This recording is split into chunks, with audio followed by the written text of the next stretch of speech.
Today के पिछले class में हम लोग पढ़े हुए थे कि अगर दो सर्कल के इंटरसेक्शन पॉइंट से कोई सर्कल पास करता है तो उसका हम लोग इक्वेशन कैसे निकालेंगे, और उसके इक्वेशन को आपको हम निकाल कर बताए हुए थे। उस पर क्वेश्चंस भी कराए थे, 9 नंबर क्वेश्चन आपको याद होगा।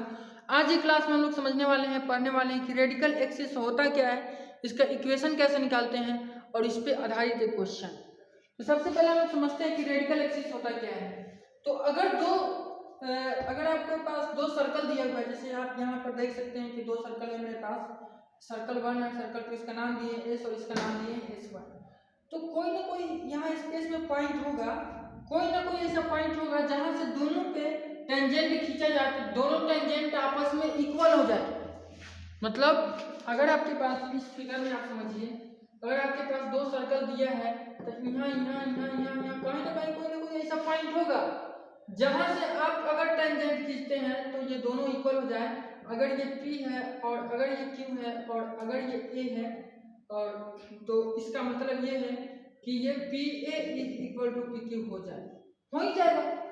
ऑब्वियसली बात है कि कहीं ना कहीं कोई ना कोई ऐसा पॉइंट है वो जरूर होगा जहां से दोनों सर्कल पे टेंजेंट खींचेगा तो दोनों टेंजेंट की जो लंबाई होगा वो इक्वल हो जाएगा।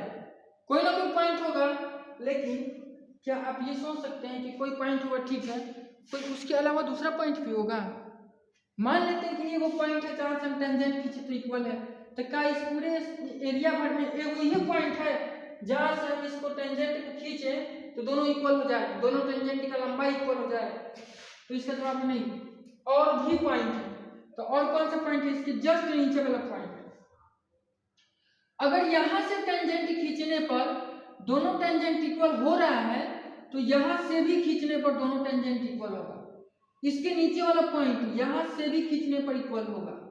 इसके नीचे वाला पॉइंट यहां से भी अगर आप इस कोने पे टेंजेंट खींचेगा तो इक्वल होगा। यहाँ यानी ये एक लाइन, एक रेखा बना देगा, एक स्ट्रेट लाइन बना देगा।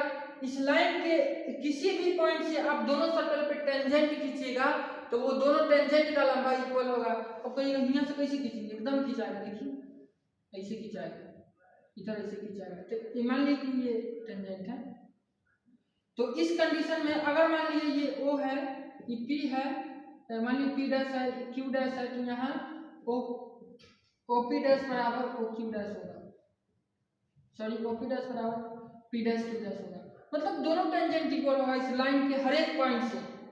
अगर यहाँ से, अगर इस पॉइंट से दोनों वृत्त पे, दोनों सर्कल पे खींची गई टेंजेंट रेखा इक्वल है, उसकी लंबाई इक्वल है, तो इसके नीचे के, इसके लाइन के सामने सामने से हर एक पॉइंट से खींची गई टेंजेंट रेखा, इस दोनों सर्कल पे खींची गई टेंजेंट रेखा की लंबाई क्या हो जाएगी? इक्वल हो जाएगी। और जो ये लाइन बन रहा है, इसी लाइन को हम लोग कहते हैं रेडिकल एक्सिस। समझ गए रेडिकल एक्सिस क्या होता है? कुछ नहीं है, बहुत सारे पॉइंट से मिलकर एक लाइन बना हुआ है, और वो पॉइंट्स कैसा है? उस पॉइंट से दोनों सर्कल पे जब हम लोग टेंजेंट खींचेंगे तो टेंजेंट का लंबाई क्या होगा? इक्वल होगा। उसी को हम लोग कहते हैं रेडिकल एक्सिस। जैसे कि यहाँ आपको एग्जांपल के लिए दो सर्कल बनाए हैं और यहाँ सामने सामने पॉइंट भी लिए हैं, इससे दोनों पे टेंजेंट भी खींचे हैं, दोनों टेंजेंट कैसा? इक्वल है। तो इससे जो लाइन बन रहा है, यही लाइन क्या है? रेडिकल एक्सिस है, नीचे तक खिंचाएगा। यहाँ से भी, ये पॉइंट से भी अगर कोई आप ऐसे खींचेगा टेंजेंट तो वो क्या हो जाएगा? इक्वल हो जाएगा, दोनों टेंजेंट का लंबाई इक्वल हो जाएगा। और इस लाइन को हम लोग कहते हैं रेडिकल एक्सिस।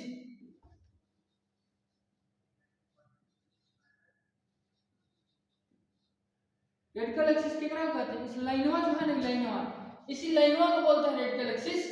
तो रेडिकल एक्सिस सब समझिए किसको बोलते हैं।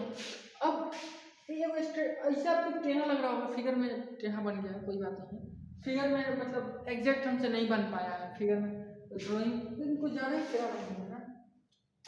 एक मिनट इसको सीधा करते हैं, पूरा करना है, इतना टेढ़ा ठीक नहीं है, चलने लायक नहीं है। अब ये टेढ़ा बना सीधे टेढ़ का भी वाले में चल जाएगा।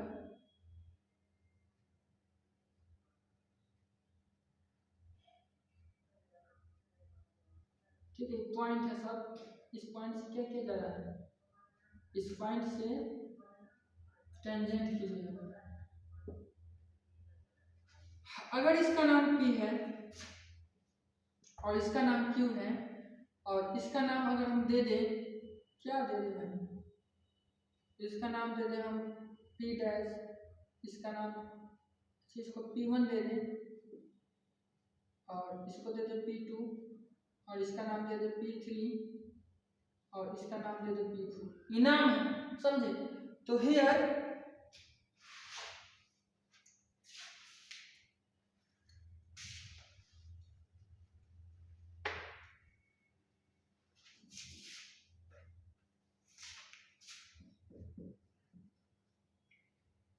ये अलग चीज है, ये ऊपर वाला का है। ये चीज आपको कल ही पिछले के क्लास में हम बता चुके हैं, ठीक है? इसको दोबारा नहीं बताएंगे। क्या है टेंजेंट का लंबाई कैसे निकालते हैं, इसको प्रूफ करते समय हम समझा देंगे। हियर PP बराबर क्या हो जाएगा, P1 बराबर P1Q बराबर P2 बराबर P2Q बराबर,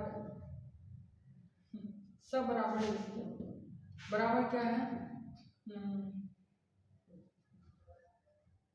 P2Q हो गया बराबर। अब हम लिखते हैं P3 बराबर P3Q बराबर P4 बराबर P4Q बराबर क्या है, tangent, length of tangent,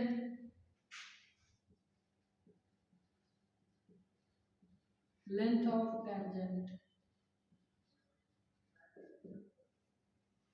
length of tangent of both circles.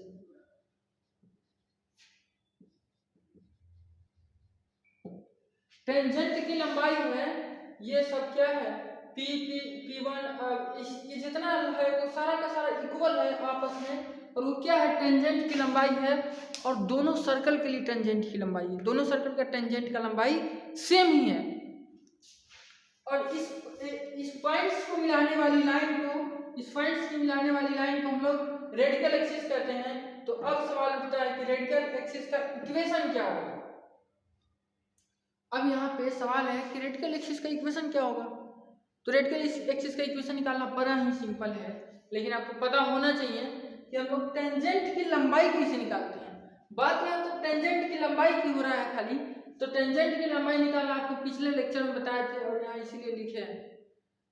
अगर कोई पॉइंट H के है और इससे किसी सर्कल S पे हम लोग टेंजेंट खींचते हैं और उस S का equation x² + y² + 2gx + 2fy + c 0 है, तो इसके टेंजेंट का जो लंबाई होता है √h² + k² + 2, मतलब ये जो इक्वेशन इसके अंदर रूट लगा देते हैं और xy की जगह पर h के रख देते हैं और वही हो जाता है।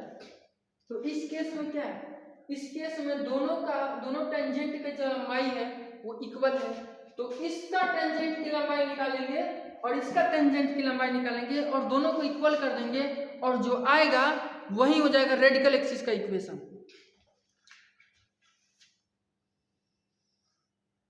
तो हम लोग लिखते हैं हियर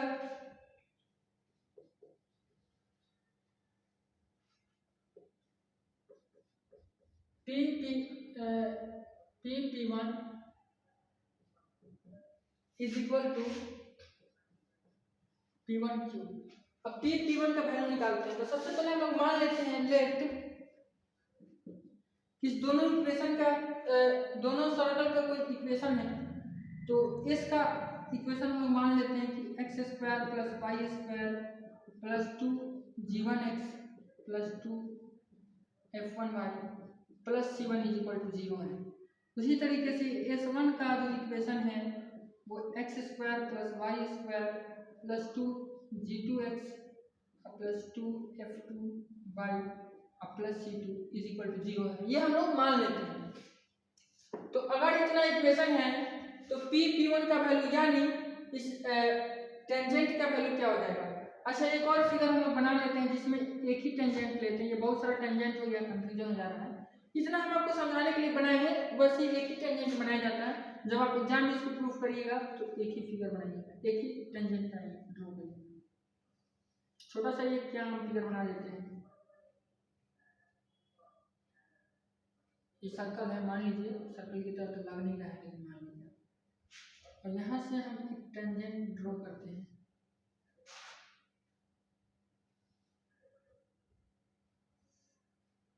ये क्या है, रेडिकल एक्सिस, ठीक है। और ये मान लेते हैं ये पॉइंट क्या है, P है, और ये O है, और ये है Q, और ये है सर्कल S, और ये है S, ठीक है। अब इस फिगर को ध्यान में रखिएगा, इसको भूल जाइए, इसको तो हम समझाने के लिए आपको लिखे हैं, ठीक है। तो यहाँ से OP is equal to OQ,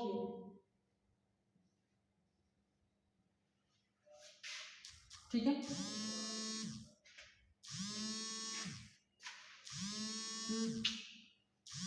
phone कर रहा है, ठीक है, कोई बात नहीं, थोड़ा देर आपको फोन का आवाज सुनाई देगा, हो सकता है।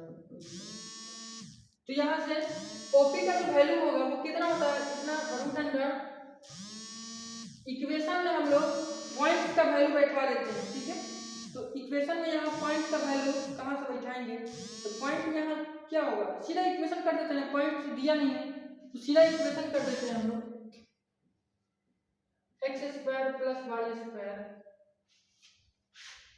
Plus 2 g1x plus 2 g2y plus c1 is equal to, इधर भी रूट कर देते हैं,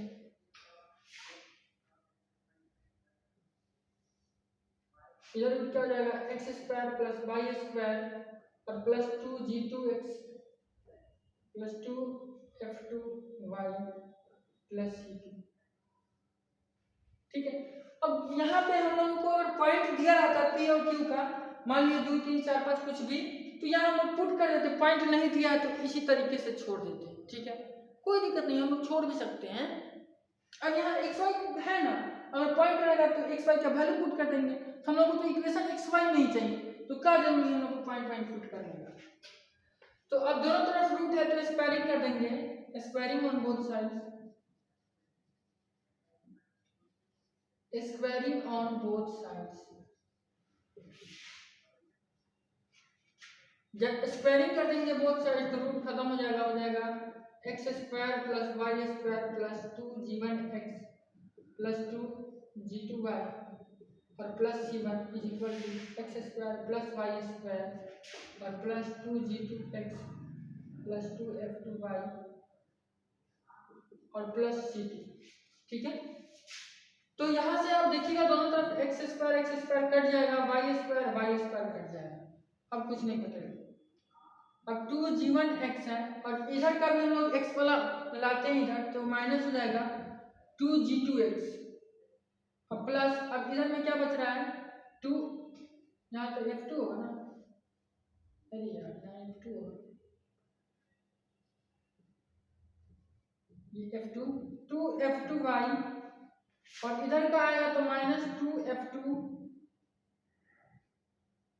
एक मिनट, इधर भी y में हो जाएगा y, तो दोनों सेम हो जाएगा g2, हाँ इधर 1 होगा ना, वही तो खाने दोनों सेम कैसे हो जाएगा, कटिए जाएगा, सेम हो जाएगा, ठीक है। तो यहाँ 1 है यहाँ 2 है, ठीक है। और इधर प्लस में c2 है c1 है और इधर आएगा ये, तो ये माइनस c2 हो जाएगा इज इक्वल टू 0। अब इसमें से हम लोग 2x को कॉमन ले सकते हैं, दोनों में 2x है और ये हो जाएगा g1 माइनस g2 और प्लस इसमें से 2y को हम लोग कॉमन ले सकते हैं, ये हो जाएगा f1 माइनस f2 और प्लस हो जाएगा c1 minus c2 is equal to 0। और यही इक्वेशन जो है वो रेडिकल एक्सिस का इक्वेशन हो जाएगा, क्योंकि ये जो इक्वेशन है वो एक स्ट्रेट लाइन का इक्वेशन है, ये सर्कल का इक्वेशन थोड़े है। सर्कल का इक्वेशन में क्या रहता है, X square plus Y square रहता है, इसमें कहीं एक्स स्क्वायर वाई स्क्वायर है का, नहीं है, ये एक स्ट्रेट लाइन का इक्वेशन है और रेडिकल एक्सिस क्या एक स्ट्रेट लाइन ही तो है। तो ये this is the equation of given radical axis, चाहे इक्वेशन ऑफ रेडिकल एक्सिस।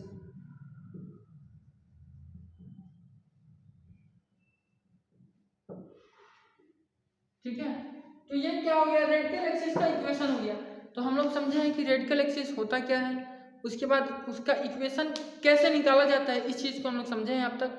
अब हम लोग इस पे एक क्वेश्चन करके देखेंगे। चलिए हम लोग एक्सरसाइज के चौथा नंबर क्वेश्चन का सॉल्यूशन करते हैं। चौथा नंबर क्वेश्चन में दिया हुआ है find the radical axis of the circles इतना एंड इतना। हालांकि इसमें एक और पार्ट दिया हुआ है, एक और चीज बोला है कि कंडीशन ज्ञात करिए कि दोनों सर्कल आपस में टच करें। तो टच करने का जो कंडीशन है वो कैसे, उसका कंसेप्ट क्या है वो हम आपको नेक्स्ट क्लास में बताएंगे। फिलहाल यहाँ जो आपको रेडिकल एक्सिस हम बताए हैं उसको कैसे निकाला जाता है उसका सॉल्यूशन यहाँ आपको करके दिखा देते हैं। इस क्वेश्चन में दिया हुआ है तो कैसे करेंगे सॉल्यूशन। सबसे पहले जो क्वेश्चन में इक्वेशन गिवन है इसको लिख लेंगे।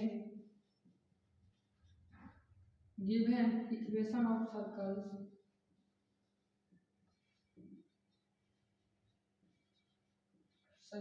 Are x square plus Y square minus 4x plus 6y plus 8 equal to 0 and x square plus Y square minus 10x और minus 6y plus 14 equal to 0। यहाँ से अगर आप ध्यान से देखिएगा तो लेफ्ट हम लोग मान सकते हैं कि यहाँ से g1 का वैल्यू कितना आएगा। अब x square plus Y square plus 2gx होता है, माइनस 4x है तो 2gx होता है तो पहले तो ये 4 का आधा होगा यानी 2 होगा और माइनस x तो साइन के साथ हम लोग लेते हैं तो g1 का वैल्यू आएगा -2। उसके बाद f1 का वैल्यू कितना होगा। अच्छा हम लोग चाहिए क्या कि ये भी देख लेते हैं। x है y है, ये तो ऑलरेडी इक्वेशन हम लोग पाएगा तो उसको तो चाहिए।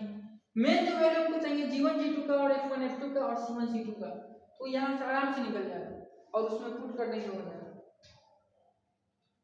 तो f1 का जो वैल्यू होगा वो इसका आधा होगा, 6 का आधा क्या होता है 3 होता है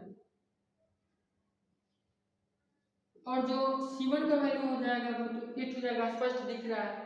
और एंड अब यहाँ से हम लोग g2 का वैल्यू निकालते हैं। g2 इसका आधा 5 लेकिन साइन के साथ, फिर f2 भी इसका आधा मतलब 3 लेकिन साइन के साथ और उसके बाद c2 एंड c2 बराबर तो स्पष्ट है 14 होगा। अब रेडिकल एक्सिस क्या होता है, रेडिकल एक्सिस ये वाला कैसा होता है तो रिक्वायर्ड क्या लिखेंगे here hence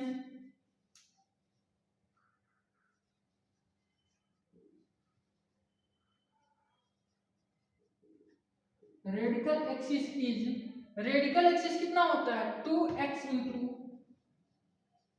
g1 minus g2 plus 2y into f1 minus f2, 2y into f1 minus f2 और plus c1 minus c2 plus c1 minus c2 is equal to 0। तो ये सारा वैल्यू जब आप पुट करिएगा यहाँ पे सारा value g1 g2 f1 f2 और c1 c2 का इस इक्वेशन में पुट करिएगा तो कितना हो जाएगा